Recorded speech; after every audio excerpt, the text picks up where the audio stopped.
pimpin temannya untuk berdoa. Teman-teman, sebelum kita belajar, mari kita berdoa menurut agama kita masing-masing. Berdoa dengan baik, supaya lebih semangat sebelum mengawali pembelajaran hari ini materinya, Bapak mau kasih tebak-tebakan dulu ya. Jadi nomor 2 apa perempuan itu paling suka? Jadi perempuan itu paling suka nomor 2. Nomor 2 apa kira-kira? Diduakan. Suka diduakan.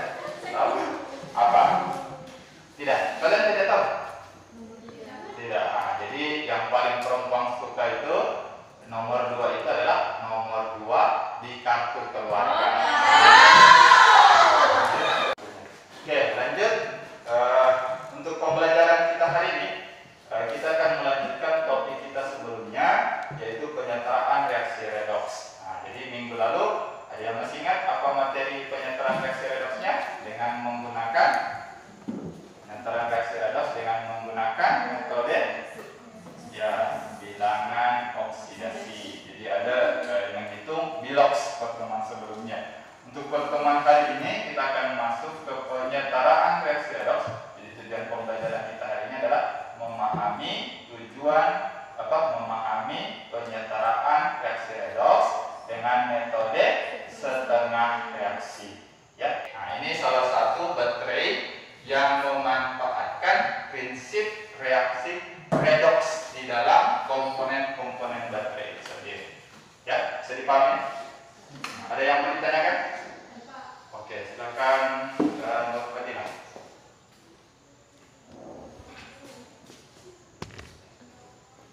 Pak, apa bedanya baterai alkalin dengan baterai kering yang kita pelajari pada pertemuan sebelumnya? Dan kenapa disebut baterai alkalin? Oke, jadi sebelumnya kita sudah Bapak sampaikan di pertemuan sebelumnya ada yang disebut dengan baterai kering. Nah, ini hari ini adalah baterai alkalin. Oke, jadi apa bedanya? Kalau masih ingat yang di pertemuan kemarin, baterai biasa itu atau baterai kering itu berlangsung dalam suasana apa? Suasana asam, ya betul. Nah, kalau baterai alkalin ini dia berlangsung dalam suasana basah. Ini Bapak ada bahan ajar juga, selain bahan ajar yang berbasis aplikasi ini, ada juga yang berupa video. Kembali lagi di channel Javaskipnya. Teman-teman, di video kali ini kita akan belajar untuk menyatakan persamaan reaksi redoks dengan metode setengah reaksi, karena reaksi itu terjadi dalam suasana basah, ya. Oke, tetap ingat bahwa untuk menyatakan reaksi redoks dalam suasana basah, nanti yang digunakan adalah OH- ya teman-teman. Oke, kita langsung ke soalnya supaya nanti kita lebih paham, ya.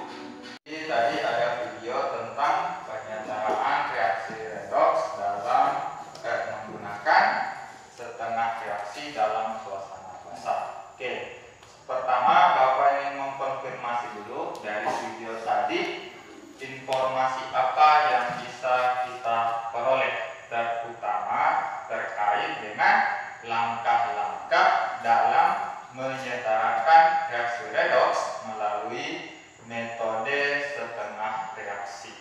Ya, nah itu. Siapa kira-kira yang mau? Oke, silakan Nabila.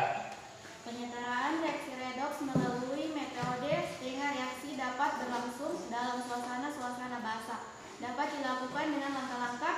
Yang pertama, bisa reaksi redoks menjadi dua, yaitu reduksi dan oksidasi. Bapak bagikan dulu lembar kerja peserta didiknya, ya. Ini lengkap. Ada kemana?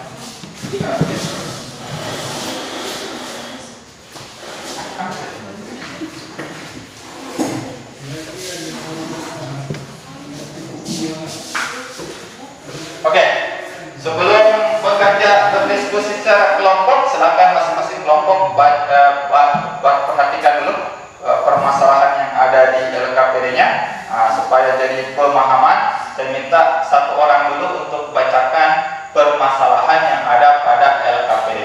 Siapa? Oke, Aisyah dari kelompok 2. Baterai merupakan sebuah alat yang dapat merubah energi kimia yang disimpan menjadi energi listrik yang kemudian digunakan oleh suatu perangkat elektronik. Salah satu jenis baterai yang banyak digunakan adalah baterai alkalin. Langsung di sini. Bentar.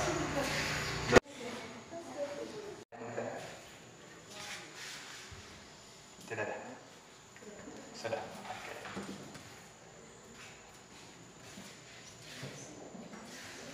Sudah. Dimengerti. Ada yang mau ditanyakan? Oh ya, salsa. Kenapa?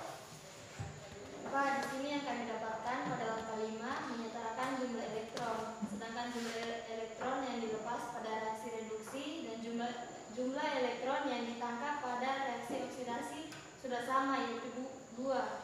Bagaimana itu, Bu? Oke. Dari segi elektronnya sudah sama, tidak perlu dikali silang. Jadi langsung ke tahap selanjutnya. Tahap selanjutnya itu apa? Digabungkan reaksinya. Oke, sudah dicek semuanya? Sudah dapat samanya? Sudah setara? Oke, jadi sekarang kita coba mempresentasikan hasil salah satu kelompok dulu. Nanti kelompok lainnya tinggal mencocokkan. Bilang, Pak, kami ini beda. Atau kalau sudah sama, berarti sudah sesuai hasil pekerjaannya. Oke, nanti kalau ada yang berbeda, disampaikan, diutarakan. Pak, di sini kami dapatnya segini, berbeda dengan kelompok yang tampil. Nah, nanti diutarakan. Oke, kira-kira seperti biasanya Bapak tidak main tunjuk, ada yang bersedia, kelompok yang bersedia untuk presentasi. Oke, silakan perwakilan kelompok 1. Selamat pagi, saya dari kelompok 1 akan mempresentasikan hasil diskusi kami terkait permasalahan dalam LKPD. Penyetaraan reaksi redoks pada baterai alkalin sebagai berikut. Kemudian kedua reaksi ini digabung. Zn turun ditambah MnO2 tambah tinggal 1 H2O di sini menghasilkan ZnO ditambah Mn2+ ditambah 2OH-. Dan reaksi hasil akhirnya ini, dan ini sudah setara. Zn di ruas kiri 1, di ruas kanan juga 1, Mn di ruas kiri 1, di ruas kanan juga 1, O2, O di ruas kiri terdapat 3, 2, 3, di ruas kanan juga terdapat 3. Kemudian H-nya juga sudah sama, di sebelah kiri terdapat 2, di sebelah kanan juga 2. Sekian hasil presentasi dari kami. Terima kasih. Muatannya? Muatan. Ya, muatan. Nah, di sini kan muatannya sini 0 kan? Tidak ada muatan. Kalau di sini 2+. ya, sini 2+, baru di sini 2- kan? Ini 2+, ini 2-. Jadi 2+ tambah 2- 0. Nah, jadi sudah sama, di kiri 0, di kanan juga 0. Nah, gitu. Jadi sesuai ya. Oke. Kita beri tepuk tangan untuk Helmi kelompok 1. Oke, jadi sudah sangat bagus dalam mempresentasikan hasil pengerjaannya.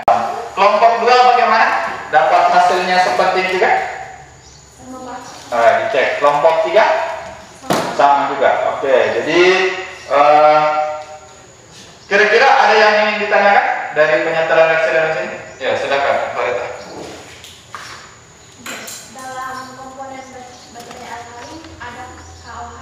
Fungsi KOH sebagai apa dan bagaimana baterai bisa menghasilkan energi listrik? Oke, dalam penyetaraan reaksi redoks tadi itu kita dapatkan ada 2 OH-, ya. Ada 2 OH-. 2 OH- ini adalah syarat bahwa reaksi pada baterai alkalin ini itu dapat terjadi dalam suasana basah. Untuk memberikan suasana basah, maka perlu ditambahkan zat yang bersifat basah. Masih ingat teori Arrhenius bahwa basah adalah zat yang jika dilarutkan dalam air menghasilkan OH-. Jadi zat itu harus ada OH-nya. Nah, dalam hal ini KOH. Baterai bisa menghasilkan energi listrik karena pada baterai terjadi yang namanya reaksi reduksi oksidasi. Dalam reaksi reduksi oksidasi ini terjadi transfer elektron atau perpindahan elektron. Proses perpindahan elektron ini disebut juga sebagai aliran elektron. Aliran elektron inilah yang dikonversi sebagai energi listrik. Kepada saya, pesan saya dari pembelajaran hari ini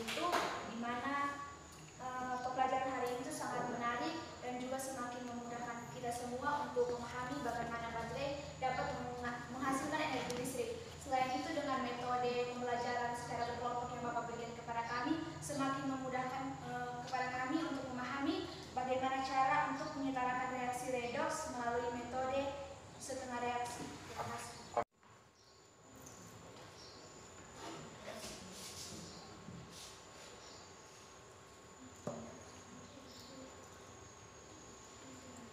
Penyetaraan reaksi dengan metode setengah reaksi. Jadi tahapannya yang pertama adalah pisahkan dua reaksinya.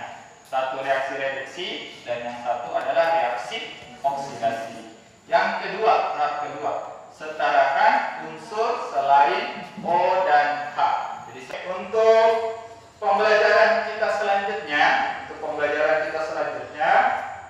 nanti kita akan masuk masih di bab yang kedua, yaitu redoks dan elektrokimia. Jadi redoks ini kita sudah rampungkan, ya, sudah rampungkan penyetaraan redoksnya. Nanti di pertemuan selanjutnya kita akan masuk ke pembahasan elektrokimia, ya, elektrokimia. Nah, Bapak kasih gambaran sedikit dulu apa itu elektrokimia.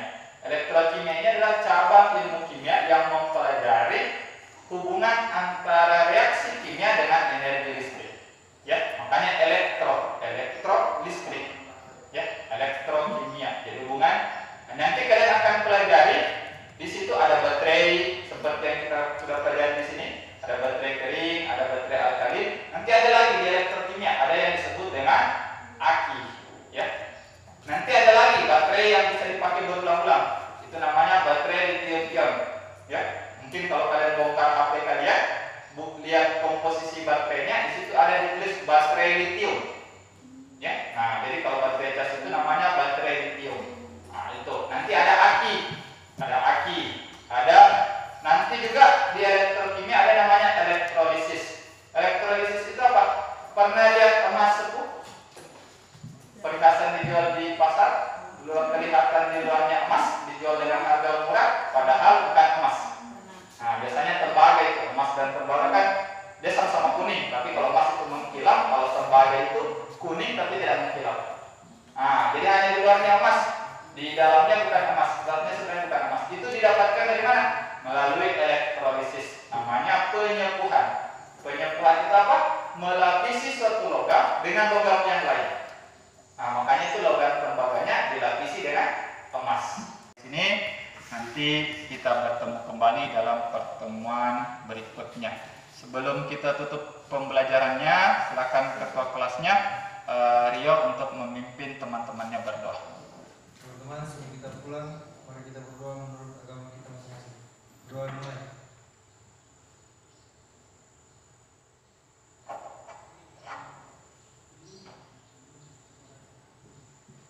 Doa selesai.